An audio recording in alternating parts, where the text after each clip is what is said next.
So he earned 34 points. That makes it 376. But yeah, here we go. Vaughn Gittin Jr. is going to be leading the first as the top qualifier. My guess is going to be giving chase. So coming through the bank, both drivers have pretty good position, pretty high up on the bank. Looks like Essa dropping down a little bit, trying to gain some proximity.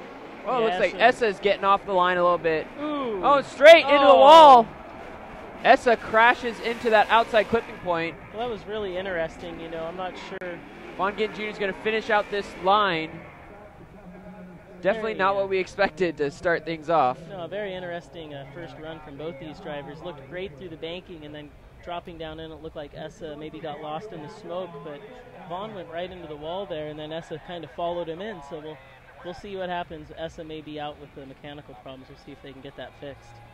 Yeah, so going through this replay again, you know, we saw Vaughn Gittin Jr. initiate, had a good high line. Essa looked like he started to drop down on the bank to try and suck in here, but flew off with at least one tire, possibly two tires, so that might have been a zero. Tries to catch up. Oh, it looks like his might have had some issues with the tie rod or something on that front control arm, because it looks like the steering he didn't have full control over.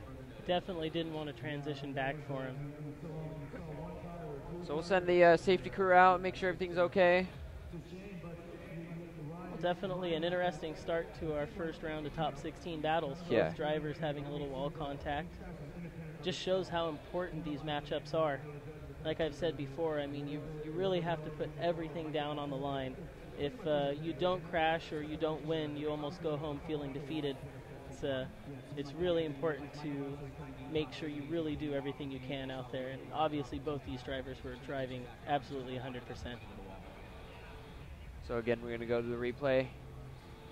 Maybe we can identify exactly what's going on with that front tire. It looks like the front driver tire, after they came off the bank onto the infield, Essa, I can't tell if he's turning the steering wheel, but as you come in here, you see full lock.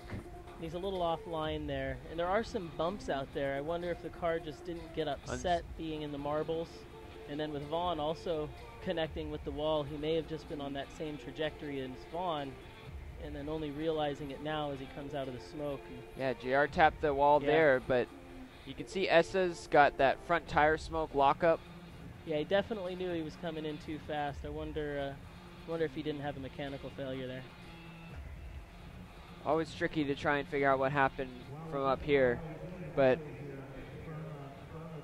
Kyle, you were saying, you know, this is your first time you've had this view up here at Evergreen Speedway. Yeah, I mean, this has always been a track we've had good luck on, and it's just amazing being up here in the booth, seeing the perspective that the judges and the fans see from the cameras, and it's amazing to see the fans here as well. What a big crowd base there is and a fan base for Formula D up here in Seattle.